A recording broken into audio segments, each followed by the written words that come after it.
നമസ്കാരം. News daily കേരളയിലേക്ക് സ്വാഗതം. 2027 സെൻസസിൽ ജാതി വിവരശേഖരണം കൂടി ഉൾപ്പെടുത്തുമെന്ന് കേന്ദ്ര സർക്കാർ പ്രഖ്യാപിച്ചിരുന്നു. 2025 ഏപ്രിൽ 30 ചേർന്ന പൊളിറ്റിക്കൽ അഫയേഴ്സ് ക്യാബിനറ്റ് കമ്മിറ്റിയാണ് ഈ തീരുമാനത്തിലെത്തിയത്. ഇത് സംബന്ധിച്ച് 2 ഗസറ്റ് വിജ്ഞാപനങ്ങൾ പുറപ്പെടുവിച്ചു. വീടുകളെ സംബന്ധിച്ചും വീട്ടു നമ്പറുകളും ഇതര വിവരങ്ങളും ശേഖരിക്കുന്ന സെൻസസിൻ്റെ ആദ്യ ഘട്ടത്തിലേക്കുള്ള വിജ്ഞാപനം ഈ വർഷം ജനുവരി 22 പ്രഖ്യാപിച്ചത്. 33 വിവരങ്ങളാണ് അതിൽ ശേഖരിക്കേണ്ടത്. അതിൽ 12ാമത്തെ ഇനം ഗൃഹനാഥൻ പട്ടികജാതി പട്ടികവർഗത്തിലാണോ ഇതര വിഭാഗത്തിലാണോ ഉൾപ്പെടുന്നത് എന്നതാണ്. ഇവിടെ OBC എന്നുകൂടി ചേർക്കേണ്ടതായിരുന്നു. അത് ചേർത്തിട്ടില്ല. സെൻസസ് 2ാം ഘട്ടത്തിൽ വ്യക്തിഗത വിവരങ്ങൾ ശേഖരിക്കുവാനുള്ള വിജ്ഞാപനം ആഗസ്റ്റ് 14 പുറപ്പെടുവിച്ചു. 2027 ഫെബ്രുവരിയിൽ നടക്കുന്ന അവസാനഘട്ട വ്യക്തിഗത വിവരശേഖരണത്തോടെ കണക്കെടുപ്പ് പൂർത്തിയാകും. ഈ 2 വിജ്ഞാപനങ്ങളും പുറത്തു വന്നതോടുകൂടി സെൻസസിൽ ജാതി വിവരങ്ങൾ ശേഖരിക്കുമെന്ന സർക്കാർ ഉറപ്പ് അട്ടിമറിക്കപ്പെട്ടിരിക്കുകയാണ്. ഇന്ത്യയിലെ OBC വിഭാഗങ്ങൾ ഒരിക്കൽ കൂടി വഞ്ചിക്കപ്പെട്ടിരിക്കുന്നുവെന്ന് ചുരുക്കം. ഇന്ത്യയിലെ സെൻസസിൽ ആദ്യമായാണ് ഡിജിറ്റൽ വിവര ശേഖരണം മൊബൈൽ അധിഷ്ഠിത ഡേറ്റ ശേഖരണത്തിലൂടെ നടപ്പിലാക്കുന്നത്. വിവരശേഖരണം നടത്തുന്ന ഉദ്യോഗസ്ഥർക്ക് നൽകുന്ന മൊബൈൽ ഡിവൈസറിൽ പ്രധാനപ്പെട്ട എല്ലാ വിവരങ്ങളും ശേഖരിക്കുന്നതിന് ആവശ്യമായ അടിസ്ഥാന വിവരം മുൻകൂട്ടി ഉൾപ്പെടുത്തിയിട്ടുണ്ട്.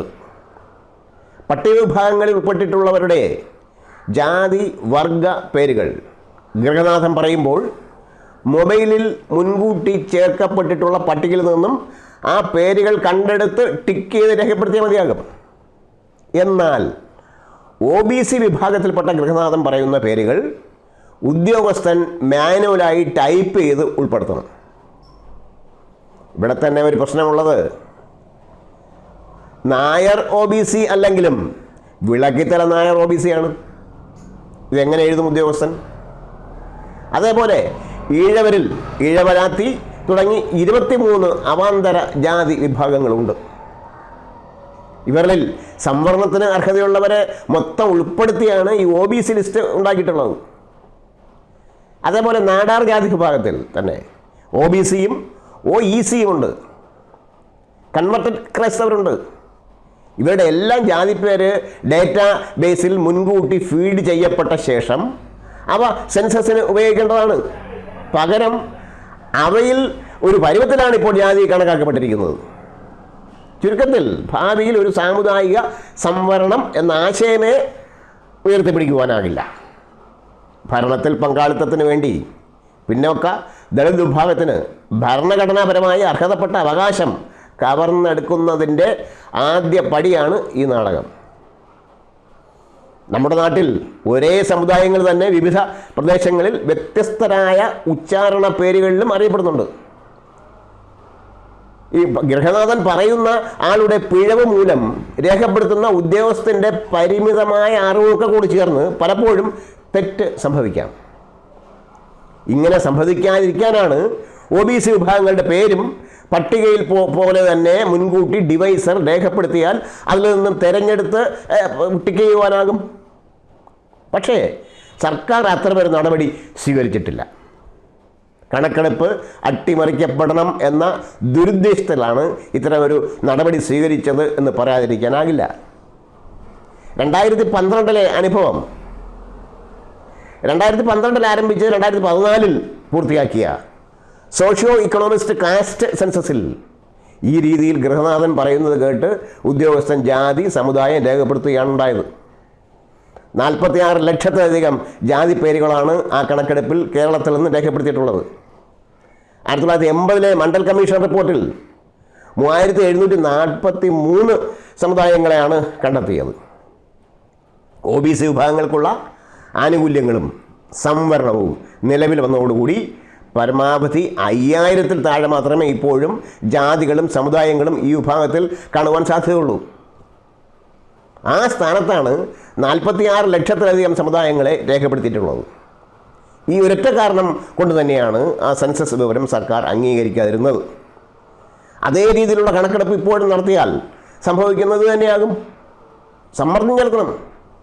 മുൻകൂട്ടി തയ്യാറാക്കി സൂക്ഷിച്ചിട്ടുള്ള പട്ടികയിൽ നിന്നും ജാതി സമുദായങ്ങളുടെ പേര് തിരഞ്ഞെടുത്ത് രേഖപ്പെടുത്തുവാൻ സർക്കാർ തയ്യാറാണെന്ന് സെൻസസുമായി ബന്ധപ്പെട്ട ഒരു കേസിൽ കേന്ദ്ര സർക്കാർ 2021-ൽ സത്യവാങ്മൂലം നൽകിയിട്ടുള്ളതാണ്. ബീഹാറും തെലങ്കാനയും പോലുള്ള സംസ്ഥാനങ്ങൾ ജാതി സമുദായ സെൻസസ് നടത്തിയപ്പോൾ ഈ രീതിയിലാണ് കണക്കെടുപ്പ് നടത്തിയത്. ഇന്ത്യൻ നാഷണൽ കോൺഗ്രസിൻ്റെ പ്രസിഡന്റ് പ്രധാനമന്ത്രിക്ക് 2025 മെയ് 5-ന് അയച്ച ഒരു കത്തിൽ ഈ രീതിയിൽ കണക്കെടുപ്പ് നടത്തണമെന്ന് ആവശ്യപ്പെട്ടിട്ടുമുണ്ട്. ഇടതുപക്ഷ പാർട്ടികളും ജാതി സെൻസസിന് അനുകൂലമായ പ്രസ്താവന നടത്തുന്നുണ്ട്. എന്നാൽ സെൻസസ് വിവരശേഖരണം സംബന്ധിച്ച വിജ്ഞാപനം വന്നതോടുകൂടി ജനസംഖ്യാ രജിസ്റ്റർ തയ്യാറാക്കുന്നതിനും പൗരത്വം സംബന്ധിച്ചുള്ള വിഷയങ്ങളാണ് ഇടതു പാർട്ടികൾ ഉയർത്തിക്കൊണ്ടുവരുന്നത്. ജാതി സമുദായ കണക്കെടുപ്പിലെ OBC അട്ടിമറി അവർ പരിഗണിക്കുന്നില്ല, ഉയർത്തിക്കൊണ്ടുവരാൻ അവർ ശ്രമിക്കുന്നുമില്ല. സെൻസസിലൂടെ ശേഖരിക്കപ്പെടുന്ന വിപുലമായ വിവരങ്ങൾ പദ്ധതി രൂപീകരണത്തിനും ബഡ്ജറ്റ് വിഹിതം നിശ്ചയിക്കുവാനും ഒക്കെ ഭരണാധികാരികൾക്കും ഗവേഷകർക്കും മറ്റ് ഡാറ്റ ഉപയോഗിക്കുന്നവർക്കുമൊക്കെ ഉപയോഗപ്രദമായ സ്രോതസ്സാണ്. രാഷ്ട്രീയ, സാമുദായിക, സാമ്പത്തിക മേഖലകളിൽ കൃത്യമായ തീരുമാനം എടുക്കുവാൻ സഹായിക്കുന്ന ഭരണ നിർവഹണത്തിൻ്റെ നിർണായക അടിത്തറയാണ് ഈ സെൻസസിലൂടെ ലഭിക്കുന്ന വിവരങ്ങൾ. ഈ സാഹചര്യത്തിൽ സാമൂഹ്യ നീതി ലക്ഷ്യമിട്ട് പ്രവർത്തിക്കുന്ന രാഷ്ട്രീയ പാർട്ടികളും സമുദായ സംഘടനകളും നേതാക്കളും അടിയന്തരമായി പ്രതികരിക്കണം. അതിശക്തമായ പ്രക്ഷോഭത്തിലൂടെ മാത്രമേ OBC ജാതി സമുദായ പട്ടിക കണക്കെടുക്കുന്ന മൊബൈൽ ഡിവൈസറിൽ മുൻകൂട്ടി രേഖപ്പെടുത്തുന്നതിനാവശ്യമായ നടപടികൾ സ്വീകരിക്കുവാൻ സർക്കാരിനെ ഇവർ പ്രേരിപ്പിക്കണം. ഉത്തരവാദിത്വം കേന്ദ്ര സർക്കാരിനാണെങ്കിലും സംസ്ഥാന സർക്കാർ, വിശേഷിച്ചും കോൺഗ്രസ് ഭരിക്കുന്ന കേരള സർക്കാർ ഇതിന് ആവശ്യമായ സമ്മർദ്ദം ചെലുത്തണം. നിയമസഭ ഒരു പ്രമേയം വഴി കേന്ദ്രത്തോട് ആവശ്യപ്പെടണം. സെൻസസ് റിപ്പോർട്ട് പുറത്തു വരുമ്പോൾ പ്രതിഷേധിക്കുവാനും സമരം ചെയ്യുവാനും കാത്തു കിടക്കാതെ ഇപ്പോൾ തന്നെ വേണ്ടത് ചെയ്യണം.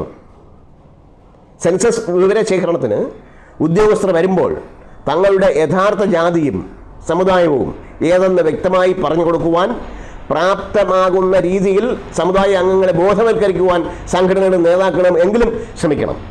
ഇതൊക്കെ ഇല്ലെങ്കിൽ ജാതി സെൻസസ് അട്ടിമറിക്കപ്പെടും.